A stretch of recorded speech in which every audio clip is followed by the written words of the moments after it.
안녕하세요, 로버튜브. 오늘은 대만 기업이 한국에 러브콜을 보내 초비상사태가 벌어진 일본 업계란 주제로 이야기해보겠습니다. 한국의 조선사들이 독보적인 컨테이너선 기술로 세계적인 해운사들을 매료시키고 있습니다. 일본도 조선 관련 기술이 뒤처지는 것은 아니기 때문에 꾸준히 타국의 발주를 받고 있었는데요. 하지만 일본 발주를 선호했던 특정 선사들이 국내 조선사에 계속해서 선박 건조를 맡기고 있다고 합니다. 특히 일본이 가장 믿고 있었던 대만의 에버그린마저 최근 한국에 발주를 하자 일본 관련 업계는 적잖은 충격을 받고 있는 상황이라고 전해지고 있습니다. 지난 3일 조선업계에 따르면 현대미포조선이 대만 해운사인 에버그린과 1800TEU급 컨테이너선 4척 건조 계약을 체결했다고 합니다. 삼성중공업도 작년 10월 같은 선사로부터 세계 최대 크기인 23,000TEU급의 컨테이너선 6척을 수주한 바 있죠. 이는 하나로 1조 988억 원 규모의 발주입니다. 이런 규모의 수주를 매번 당연스레 차지했었기에 일본의 입장에선 배가 아플 수밖에 없는데요. 대만의 에버그린은 신조선을 주로 자국 조선소나 일본에 발주해왔습니다.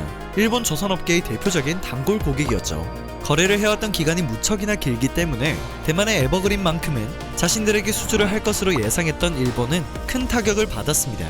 현재 해운업은 초대형 컨테이너선 위주로 꾸준히 재편되고 있습니다.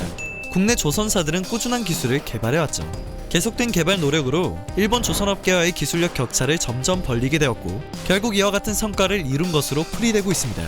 대만의 에버그린사는 선박의 운항 효율성과 경제성을 높여야 했고 이는 기술력 적용 여부가 중요한 요소였습니다. 꾸준히 거래를 해왔던 일본에 수주를 하려고 했지만 일본 조선사가 가지고 있는 기술보다 더 높은 기술력이 필요했던 것이죠.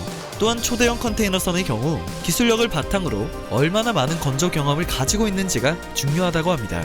기술력만 가지고 수주를 받기에는 한계점이 있다는 것인데요. 한국 조선사들, 특히 삼성중공업의 경우 스위스 선사의 수주를 받고 23,000TEU급 초대형 컨테이너선을 성공적으로 인도하여 세계 조선업계에 임팩트를 줬죠. 과거에는 선박을 발주할 때 저렴한 비용적 요소를 높게 평가하는 분위기가 컸습니다. 하지만 현재는 선박에 대한 환경 규제가 강화되고 해운업 자체가 초대형 선박으로 재편되고 있어 기술력과 경험이 중시되는 분위기가 흐르고 있죠.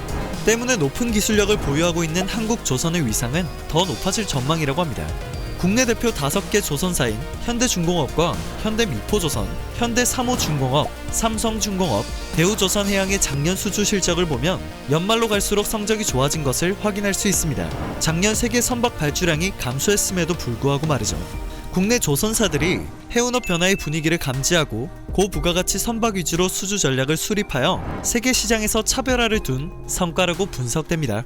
한국은 1968년 제2차 경제개발 계획을 수립하면서 정부는 제철과 기계, 화학조선을 4대 국책 사업으로 설정하고 중점적으로 육성하기 시작했죠. 1970년 현대건설 조선사업부가 발족되었고 당시 더 나은 기술력을 보유하고 있던 일본 기업과 합작을 시도했습니다. 하지만 일본 기업은 경영까지 간섭을 하려 했으며 생산 규모도 너희 경제 규모를 봐서는 5만 톤급 선박을 만들 수 있는 시설이면 충분하다며 무시를 했던 과거가 있습니다. 당시 창업자인 정주영 회장은 일본의 이런 시건방진 태도를 보고 유럽의 스페인, 프랑스, 영국 등에서 돈을 빌려 조선소를 직접 건설했죠. 1973년 작은 어촌마을이었던 울산에서 해당 사업은 시작되었고 시간이 지나 보란듯이 세계에서 가장 많은 선박을 건조하는 회사로 성장하게 되었습니다. 이러한 역사를 돌이켜보니 일본을 제치고 전 세계에서 수주를 따내고 있는 한국의 모습이 너무 자랑스럽게 느껴지네요. 산업통상자원부 클락슨에 따르면 한국은 2년 연속으로 세계 선박 수주 1위 국가에 올랐다고 합니다. 2위는 중국, 3위는 일본이 차지했다고 했는데요. LNG선, 초대형 유조선, 초대형 컨테이너선 등 고부가가치 선종에서 글로벌 경쟁력을 뽐내며 계속해서 한국은 일본과의 격차를 벌이고 있는 실정입니다. 오늘 영상은 여기서 마치도록 하겠습니다. 유익하게 봐주셨다면 그것만으로도 감사합니다. 늘 새롭고 정확한 뉴스를 전달해드리는 로버튜브 되겠습니다.